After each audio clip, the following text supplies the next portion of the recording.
My daughter-in-law hid a gold necklace in my 15-year-old granddaughter's bag.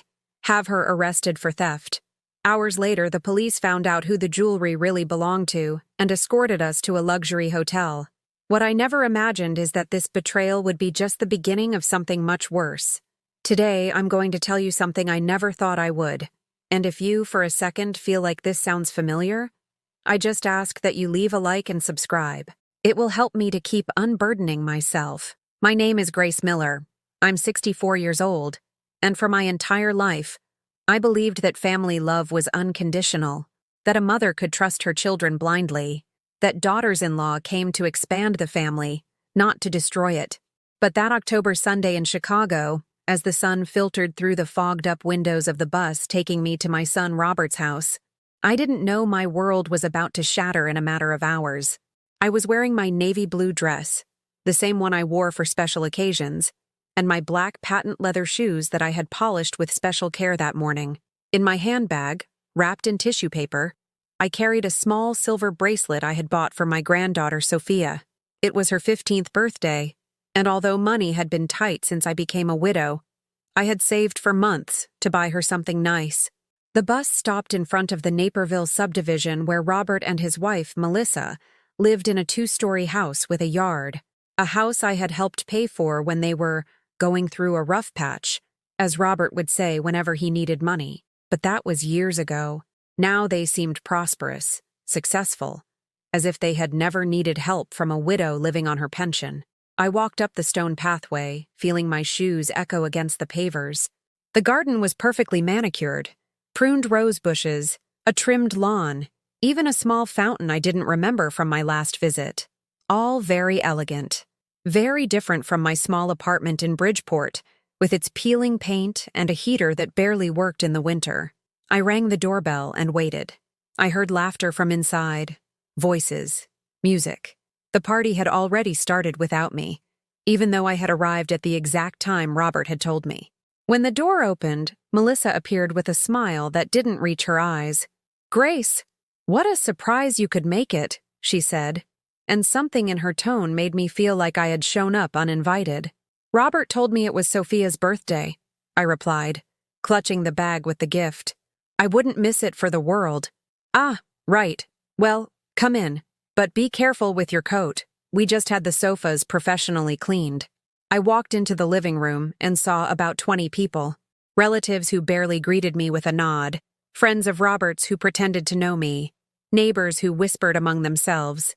Sophia was in the center of it all, radiant in a pink dress that probably cost more than I spent on clothes in an entire year. "Grandma!" she yelled, running toward me with open arms. Her hug was the only genuine thing I had felt since I arrived. "Happy birthday, my sweet girl," I whispered in her ear, handing her the small package. "I hope you like it." I saw how Melissa glanced at the gift with barely concealed disdain. It was small, wrapped in simple paper, so different from the large, elegant boxes decorating the gift table. "Sophia, honey, put it with the others," Melissa said. "And go say hi to your cousins, they've been looking for you." My granddaughter walked away, and I was left standing in the middle of the living room, holding my purse with sweaty hands. No one offered me a seat. No one asked if I wanted something to drink. It was as if I were invisible. Robert appeared from the kitchen, carrying a tray of appetizers that had clearly been catered from somewhere expensive. He gave me a quick, mechanical kiss on the cheek. "Mom, so glad you could make it. Melissa was worried you wouldn't feel comfortable with so many people." "Why wouldn't I feel comfortable?" I asked, though I already knew the answer. Robert avoided my gaze. "No, it's not that, it's just, well, you know, sometimes large gatherings can be overwhelming. Overwhelming. As if I were a frail old woman who couldn't handle a family party. As if I hadn't raised this very son who now treated me like an inconvenient guest." I made my way to a corner, near the window, where there was an empty chair. From there, I could see everything without being in anyone's way. I watched Sophia unwrap gifts, a tablet, designer clothes, expensive shoes, a brand new smartphone. When she got to my gift, she opened it quickly and smiled. "It's beautiful, Grandma. Thank you so much." But Melissa had already moved the bracelet aside, placing it with the smaller gifts, far from the main presence. The gesture was subtle, but I saw it, and it hurt more than any cruel word. The hours passed slowly. I tried to join conversations, but whenever I spoke, people seemed to lose interest quickly. I mentioned my volunteer work at the local church, and someone changed the subject. I told a funny story about Sophia when she was little, and Melissa interrupted to talk about the girls' college plans. It was then that I overheard two women whispering near me. "That's Melissa's mother-in-law. She lives alone in a rundown apartment downtown. Poor thing. But I heard she sometimes asks for money." Really? How awkward that must be for Robert. My stomach clenched. Asking for money? The only money I had asked for was when Robert assured me it was a temporary loan when they had trouble with the down payment on their house. A loan that became a gift when they never paid me back. The afternoon wore on with laughter that didn't include mine, conversations I was excluded from, and glances that said more than words. When it was time to cut the cakes, yes, there were 3 different cakes. They didn't even ask me to help serve. Melissa and her friends handled everything, as if I were too clumsy or unfit to participate. It was during the chaos of serving the cake that everything changed. One of the guests, a young woman with flashy jewelry, shouted from the other side of the room, "My necklace! I can't find my gold necklace!" The silence spread like an oil slick. All conversations stopped. The children stopped playing. Even the music seemed to quiet down. "Are you sure you were wearing it?" Melissa asked, approaching with a concerned look. "Of course I'm sure. It was the white gold necklace with diamonds my mother gave me. It's worth a fortune." And then, Melissa uttered the words that would change everything. "Okay, let's not panic. But maybe we should check, just in case someone picked it up by mistake." The air grew thick, heavy. I felt all eyes turn to me, as if I were the obvious suspect. The poor widow, the awkward mother-in-law, the one who asked for money. "I think that's a good idea," another woman said. "Let's check our purses and bags, just to clear the air." My heart started beating so loudly, I thought everyone could hear it. Sophia, who had been playing with other kids, came over to me with her pink backpack in her hand. "Grandma, my stomach hurts. Can we go home now?" "In a moment, sweetie," I said, though I also wanted to disappear, but it was too late. Melissa had organized the search with the efficiency of a general. One by one, the women showed the contents of their purses. When it was my turn, I opened my handbag with trembling hands. Inside was just the basics: my worn wallet, tissues, some hard candy for Sophia, my apartment keys. "Perfect, Grace," Melissa said with a smile that didn't reassure me. "Now, Sophia, sweetie, could you show us your backpack?" My granddaughter looked at me with frightened eyes. She was just 15. She didn't understand why she was being treated like a suspect. "She has nothing to do with this," I said, standing up. "She's just a child." "Of course she doesn't," Melissa replied. "We just want to be sure. It's for her own good, too." Sophia opened her pink backpack with gold zippers, books, pencils, her phone, gum. And there, at the bottom, shining like a silent accusation, the white gold necklace. The scream that escaped my throat wasn't one of pain, but of pure disbelief. Seeing that necklace gleaming in my granddaughter's backpack was like a slap across the face. But what tore me apart most wasn't the silent accusation from all those eyes fixed on us, but the look of betrayal I saw in my own son's eyes. Robert didn't say a word, not a single word in our defense. "I didn't put that in there," Sophia cried, tears streaming down her cheeks. "Grandma, I didn't take it." "I know, my love. I know," I whispered, holding her as I felt the world crumbling around us. But as I comforted my granddaughter, my mind traveled back 20 years, to all the times I had sacrificed my own happiness for this family that now looked at us like criminals. I remembered when Robert was 25 and came to my apartment in Bridgeport, his eyes red and his hands trembling, confessing he'd lost his job at the bank for being consistently late. I had just been widowed, my pension was meager, but I took out the emergency savings I had, $15,000 I'd saved over years selling artisanal pies at the Maxwell Street Market, and gave it to him without question. "It's a loan, Mom," he had said. I'll pay you back in 6 months when I get something better. I never saw a dime of it again. Then came the time he met Melissa, a pretty girl from a well-off family in Naperville who worked in marketing and talked about projects and growth opportunities as if the words were magic. I liked her at first. She seemed to make Robert happy, and that was enough for me. But when they announced they were getting married, things changed. "Mom, we need your help," Robert told me one afternoon, sitting in my small kitchen while I made lentil soup. "The wedding is going to be expensive, and Melissa's parents are putting in a lot of money. We don't want to look bad." Look bad? Those words stabbed my chest like pins. "How much do you need?" I asked, though I already knew it would be more than I could afford. $8,000. Just for our part. You know, the tux, the reception, the honeymoon. $8,000. I had to sell my late mother's jewelry, the only things of value I owned. A pair of gold earrings that had belonged to my grandmother, a ring with a small emerald my mother had only worn on special occasions, an antique bracelet that had been my father's wedding gift to her. I took them to a pawn shop on State Street, and the old man behind the counter, a kind man with thick glasses, looked at me with pity when I explained I needed to sell quickly. "Ma'am, these pieces have more sentimental value than commercial," he said. "I can give you $5,000 for the lot. What if I just pawn some of it?" I asked, clinging to the hope of getting them back. "The interest would be high. If you can't pay it back in 3 months, you'd lose them anyway." I sold everything. My grandmother's earrings, my mother's ring, the bracelet my father had touched on his wedding day. It all turned into crumpled bills that I handed to Robert without asking for a receipt.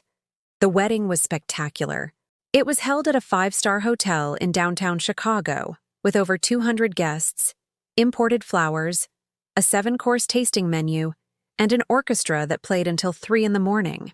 I sat at a table in the back, with distant relatives I barely knew, watching my son dance with his beautiful new wife as she wore a dress that cost more than my annual rent. When Melissa tossed the bouquet, I clapped from my chair, feeling the emptiness on my fingers where my mother's rings used to be. Then came the smaller but constant loans. $1,000 for the apartment deposit before they bought the house, $500 when their car broke down, $300 for a vacation to Miami because they needed a break from work stress. Each time, Robert would show up at my apartment with the same contrite expression, the same carefully chosen words. "Just this once, Mom. I'll pay you back next month without fail." I knew he was lying. I knew it from the very first time. But he was my son, my only son, and a mother's love can make you deceive yourself to no end. When Sophia was born, I thought things would change, that having a daughter would make them value family more, understand sacrifice better. And in a way, it did. My granddaughter became the light of my life, but financially the expenses only grew. "Diapers are so expensive," Robert would tell me while Sophia slept in my arms during one of his visits. "And Melissa wants to buy everything organic, the best for the baby." More money, always more money. Then came the private preschool, because the public one didn't have the educational standards Sophia deserved. Then ballet, English tutors, piano lessons. It was all for Sophia's future, and I, as a grandmother who loved that child more than life itself, opened my wallet again and again. I once calculated, sitting in my kitchen with all my overdue utility bills spread on the table, how much money I had loaned Robert over the years. The figure took my breath away. $37,000. Almost $40,000 that had come from my widow's pension, from my night job cleaning offices, from selling everything I held dear. Robert had bought a new BMW last year. Melissa carried designer handbags and got her nails done at expensive salons every 2 weeks. They had renovated their kitchen the summer before, installed central air conditioning, and hired a cleaning lady twice a week. Meanwhile, I was still living in the same 400-square-foot apartment where I had raised Robert after being widowed. The walls were peeling from humidity, the shower dripped constantly, and in the winter I had to sleep under 3 blankets because I couldn't afford to run the heat for more than 2 hours a day. But I never said anything to them. I never asked for the money back. Because every time I saw Sophia smile, every time she told me, "I love you, Grandma," with her little arms around my neck, I thought it had all been worth it. Until that cursed Sunday, seeing the gold necklace shining in her backpack like an accusation. I understood the truth I had been denying for years. To them, I wasn't the loving mother and grandmother who sacrificed for her family. I was the useful idiot who opened her wallet whenever they needed it and conveniently disappeared when I was no longer of service. "Let's call the police," said the woman who owned the necklace, her voice hysterical. "This is theft." "Let's wait, Christine," Melissa intervened, but there was something in her tone I didn't like. Maybe the girl didn't know what she was doing. Maybe she saw something shiny and, well, teenagers make mistakes sometimes. Mistakes. As if my 15-year-old granddaughter, who had never taken so much as a piece of candy without asking, was a kleptomaniac. "Sophia is not a thief!" I shouted, standing with more strength than I'd felt in years. But Robert, my own son, the boy I had raised alone working 14 hours a day, finally opened his mouth to say the words that broke my soul in two. "Mom, please, don't make a scene. This is embarrassing enough as it is." Embarrassing. He was embarrassed by us. In that moment, as I held my granddaughter who was trembling with fear and humiliation, I made the decision that would change our lives forever. No matter what happened, no matter the consequences, I would never again let them treat me as if I was worthless. I was done buying love that clearly couldn't be bought. But forgiving you doesn't mean what you did was okay. It doesn't mean you deserve a second chance. And it definitely doesn't mean I'm going to interfere with your legal punishment. "I understand," she whispered. "And there's something else you need to understand. Sophia will never know you were here. She will never know you regret it. Because she needs to move on with her life without the burden of worrying about the emotional well-being of the woman who betrayed her in the cruelest way possible." Melissa nodded, fresh tears streaming down her cheeks. "How is she? How is my little girl?" "Sophia is not your little girl anymore. She's my responsibility now. And I assure you, I'm going to protect her from any further harm, including the harm that could come from knowing her mother is rotting in a prison cell wondering about her." I headed for the door, but before I buzzed for the guard, I turned back to Melissa one last time. "There's one more thing I want you to know. For all these years, I thought the problem was that I wasn't good enough for your family. I thought if I had been more elegant, wealthier, more sophisticated, maybe you would have treated me better. But now I understand the truth. The problem was never me. The problem was you." I walked out of the prison feeling something I hadn't experienced in months. Complete peace. Not the satisfaction of revenge, but the deep tranquility of someone who has finally closed a painful chapter of her life and is ready to write a new one. 6 months after that conversation in prison, my life had changed in ways I never would have imagined possible. But the real rebirth came on a spring afternoon when I least expected it. I was watering the plants in the small garden I had created on the terrace of my renovated apartment, a luxury I had never allowed myself before, when the phone rang. It was a female voice I didn't recognize, professional, yet warm. "Mrs. Miller?" "My name is Patricia Vance. I'm an investigative journalist with ABC News. I've been following your case since it hit the local media, and I'd like to propose something that might interest you." My first reaction was distrust. I had already had enough media exposure to last a lifetime. "I'm not interested in any more interviews, miss. I've already said everything I have to say." "This isn't about an interview, Mrs. Miller. It's about something much bigger. We're preparing a documentary about family-related financial scams in the United States, and your story could help thousands of people who are going through similar situations. But beyond that, we have a concrete proposal that could change not only your life, but the lives of many other victims." An hour later, Patricia was sitting in my renovated living room, a steaming coffee in her hands, and a folder full of documents on the coffee table I had bought with some of the recovered money. "Mrs. Miller, since your case came to light, we've received over 200 testimonials from people who have experienced similar situations. Mothers, grandfathers, entire families who have been manipulated and scammed by close relatives or by people who infiltrated their family units." Patricia opened the folder and showed me letters, emails, handwritten testimonies with shaky lettering, stories that were chillingly similar to mine. Children who asked for eternal loans, daughters-in-law who manipulated their way into inheritances, grandchildren who disappeared after emptying their grandparents' accounts. Your courage to speak out and fight back has inspired all these people to talk. But we need to do more than just a documentary. We need to create a foundation, a place where victims can receive legal help, psychological support, and above all, the validation that they aren't crazy, that they aren't guilty for having trusted the wrong people. And what does that have to do with me? I asked, though I already had a sense of where the conversation was heading.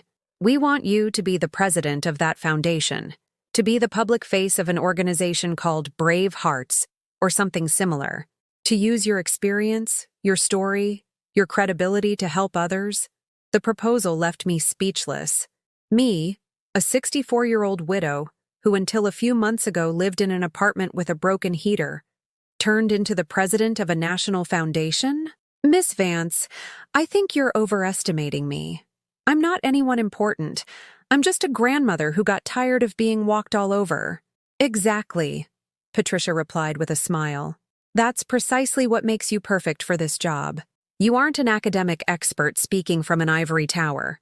You are a real woman who has lived what thousands of people experience every day in this country. That night, after Patricia left, I sat down with Sophia for dinner at our new table.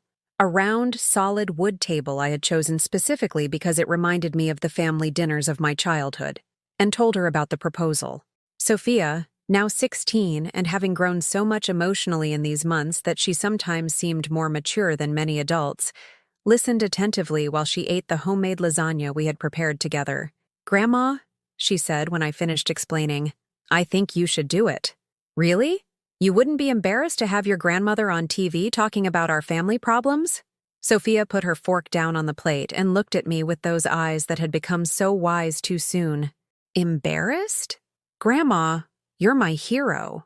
For 15 years I watched how Mom and Dad treated you like you were worthless, and you always just smiled and gave more. I thought that was just how things were supposed to be. But when you stood up for yourself, when you said enough, you taught me that I could be strong too." Her words went straight to my heart like arrows of pure love. "But sweetie, this would mean travel, interviews, being in the public eye. We wouldn't have the quiet life we've just built. Grandma, do you know how many kids out there are watching their parents take advantage of their grandparents and thinking that's normal? How many women your age are right now lending money they don't have to children who will never pay them back?"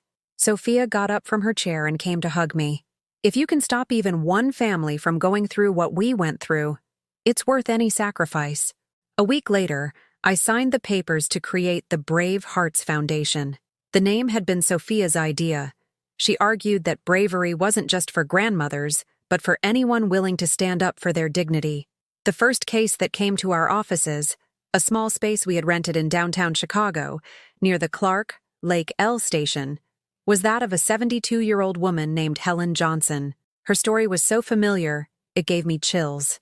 Helen came to our office on a Tuesday morning, accompanied by her neighbor because she was afraid to come alone. She was a tiny woman with perfectly coiffed white hair and humble but clean clothes, who wrung her hands nervously while she waited in the reception area we had decorated with warm colors and photographs of happy families.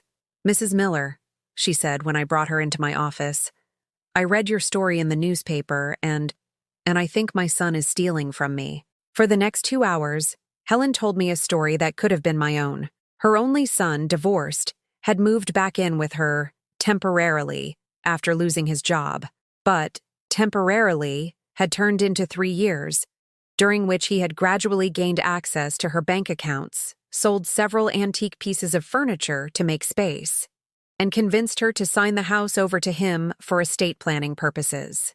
"The problem is, now he treats me like I'm a renter in my own home," Helen explained, with tears in her eyes. "I can't invite friends over without his permission. I can't buy food that isn't what he wants. The other day he yelled at me for using too much dish soap. And why don't you kick him out? Because it's not my house anymore. Technically, it's his now. And he's made me believe that if I don't behave, he'll send me to a nursing home." Helen's case became our first media success. Working with our team of volunteer lawyers, we managed to prove the property transfer had been obtained through emotional duress, and the judge ordered the house be returned to Helen and issued a restraining order against her son. But what moved me most wasn't the legal victory. But the moment Helen came back to our office a month later, radiant with happiness, to bring us a cake she had baked in her own kitchen, in her own house, without asking anyone's permission. "Grace," she said, hugging me so tightly she nearly took my breath away.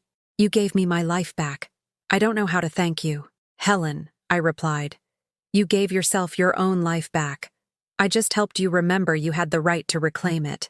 The cases kept coming. Maria, from Miami, whose daughter had forged her signature to access her savings account. Joseph, from Los Angeles, whose grandchildren had convinced his wife with dementia to leave them the entire inheritance. Grace, yes, another Grace, from Philadelphia, whose son-in-law had used her house as collateral for loans he never intended to repay. Each story was unique, but they all shared the same elements: betrayed trust, love used as a tool for manipulation, and victims who felt guilty for having been generous to the wrong people. 6 months after opening the foundation, we received a call that would change everything. It was from the U.S. Department of Health and Human Services. They wanted to meet with us to discuss the possibility of creating a national protocol to detect and prevent elder financial abuse. The meeting was held in an imposing federal building in downtown Chicago. I, who had never been in a government office in my life, arrived wearing my best suit, one I had bought especially for this occasion, and accompanied by the attorney, Elena, who had become the foundation's vice president. The assistant secretary who received us, an elegant woman in her 50s named Elizabeth Martin, had a thick folder on her desk with all our documented cases. "Mrs. Miller, the work you have done in such a short time is extraordinary," she told us. "We've been analyzing your statistics and the data is alarming. It's estimated that at least 5 million seniors in the United States are victims of some form of financial abuse each year." The number took my breath away. 5 million people. 5 million grandmothers, grandfathers, mothers, and fathers being betrayed by the people they trusted most. "We want to propose something ambitious," the assistant secretary continued, "to create a national early detection program, establish protocols in banks and notary offices to identify suspicious transactions, train social workers to recognize the signs of financial manipulation, and create a national network of support centers based on your foundation's model." Elena and I looked at each other, almost unable to believe what we were hearing. "And what would our role be in all of this?" I asked. "We want you to lead the program, for the Brave Hearts Foundation to become the coordinating organization for this national initiative." That night, when I got home, Sophia was at the dining room table studying for her SATs. When she saw me walk in, she closed her books and looked at me expectantly. "How was the meeting with the government?" "Sophia," I said, sitting down beside her, "I think your grandmother is about to become someone important." My granddaughter smiled with that pride that only children can feel for their grandparents. "Grandma, you've always been important. It's just that now the world is finally realizing it." That night, as I prepared for bed in my renovated room, with a heater that worked perfectly and new windows that kept out the cold, I looked at myself in the bathroom mirror and saw something I hadn't seen in years: a woman who knew her own worth. For the first time in decades, I wasn't sacrificing my well-being for others. I wasn't giving away money I didn't have to buy a love that had never been real.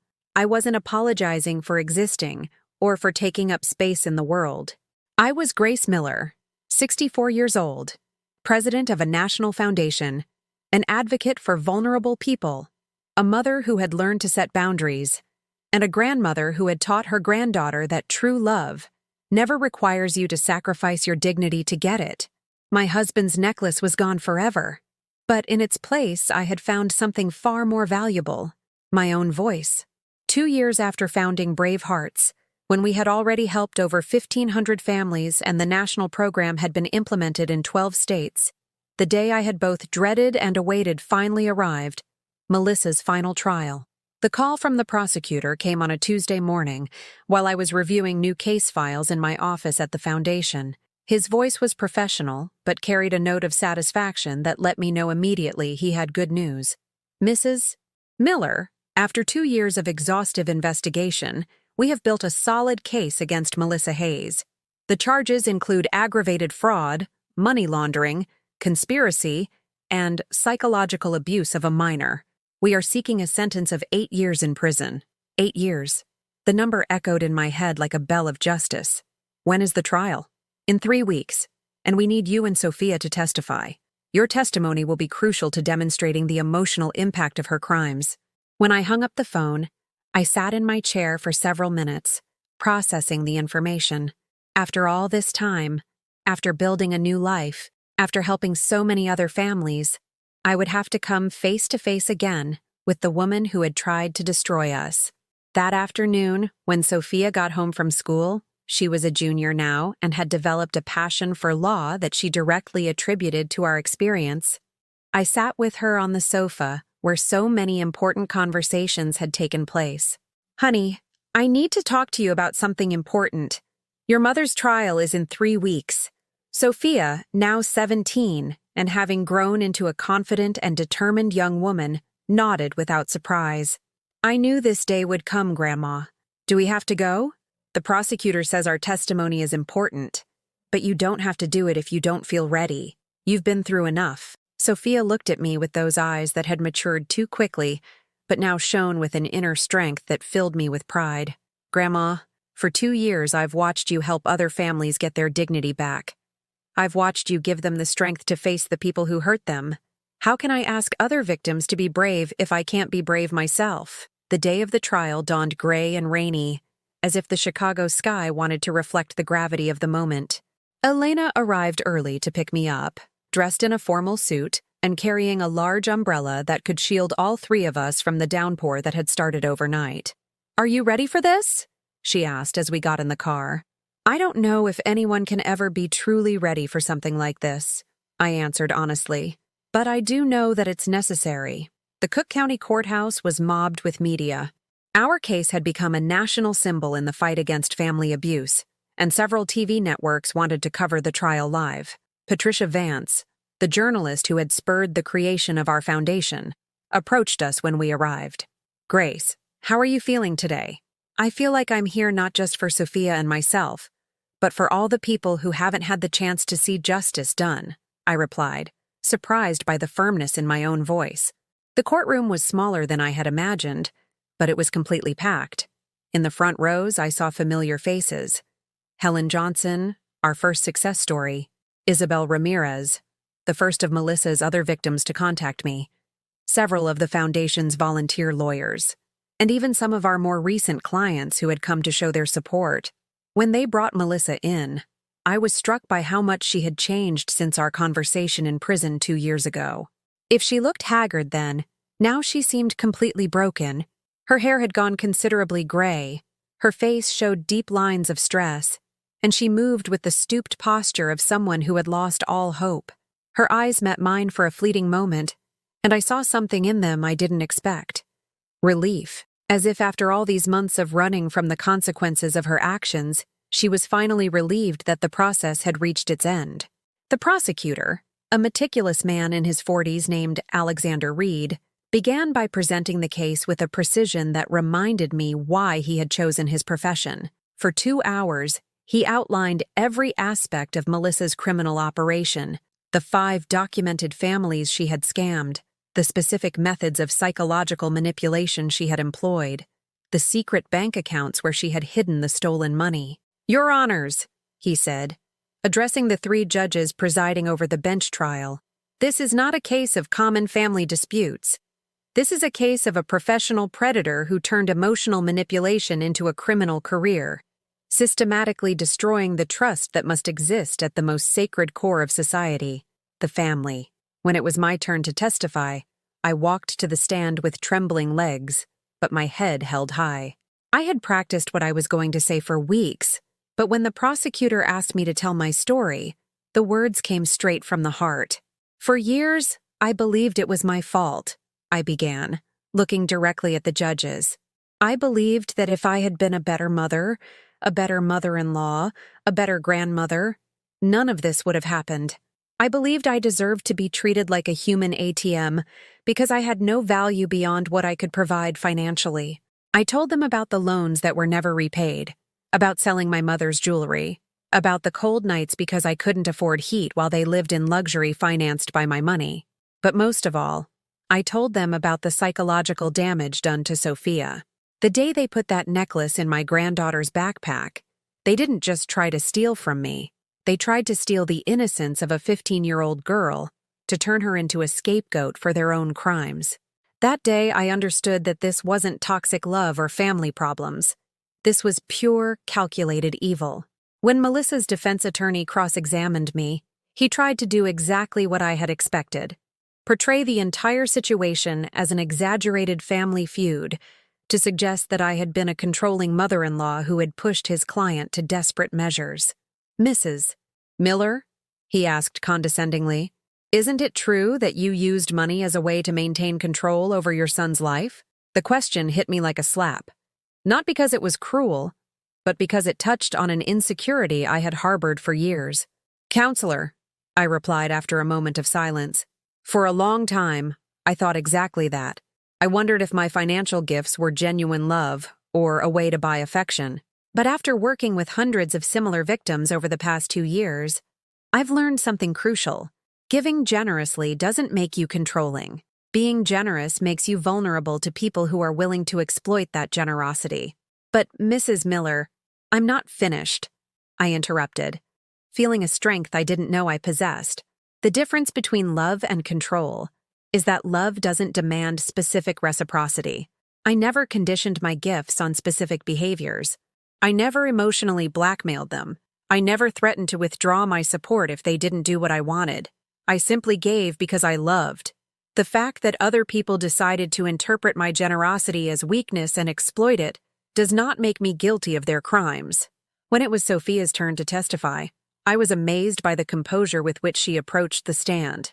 My granddaughter, now almost as tall as me and wearing her hair in an elegant bun that made her look older than 17, spoke with a clarity and force that filled me with both pride and pain. For my entire childhood, I watched my mother and father treat my grandmother like she was an inconvenient obstacle in their lives. She said, her voice clear and steady, "I saw how my grandma worked extra shifts so she could pay for our extracurricular activities, how she ate lentil soup every day so she could buy us new clothes, how she went without heat in the winter so she could give us money for vacations." Sophia paused, looked directly at Melissa for the first time since she had entered the room, and continued, "But what marked me the most wasn't watching them exploit her financially. It was watching them treat her as if she had no right to an opinion, as if her love was an annoying thing they had to tolerate in exchange for her money. And as a child, I thought that was normal. I thought that's how you treated older people in families."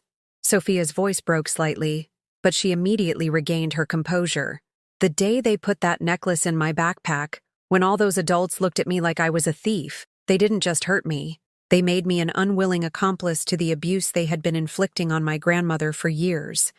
They used me as a final tool to humiliate her, and that is something I will never forgive." When the judge asked if she had anything else to add, Sophia nodded. "Your Honors, my grandmother isn't just my grandmother.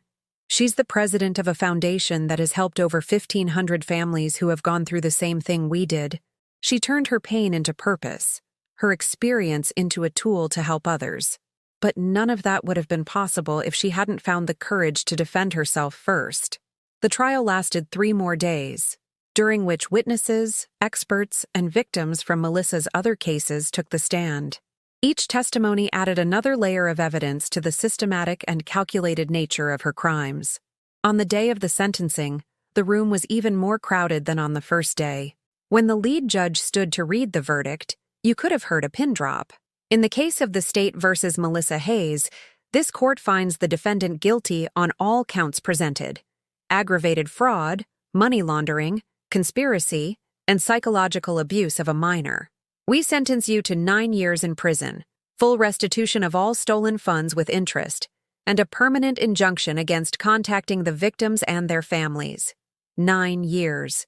A year more than the prosecution had asked for. When we left the courthouse, the media was waiting with their cameras and microphones.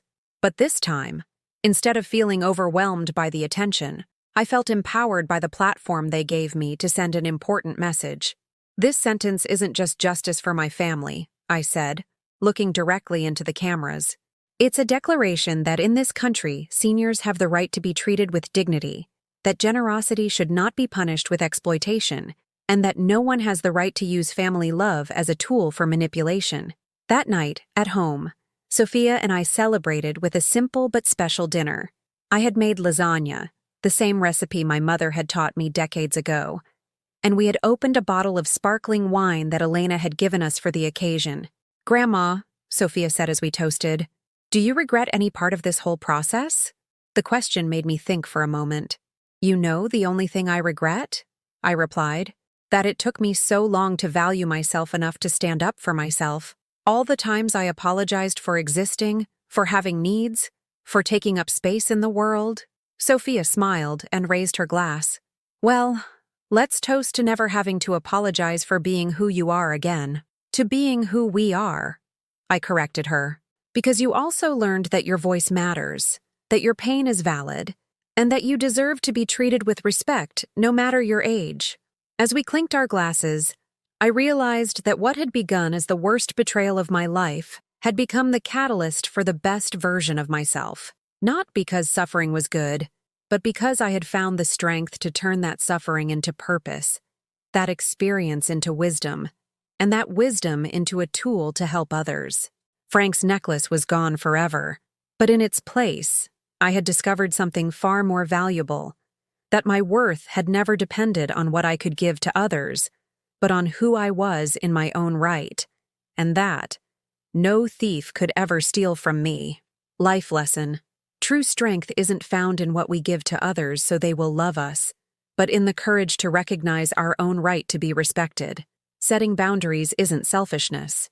It's self-love, and the only way to protect those we truly love. Have you ever experienced, or known someone who has, a family betrayal that forced you to set boundaries? Share it in the comments. I'd love to read your story. If this story moved you, leave a like and subscribe to the channel so this message can reach those who need it most.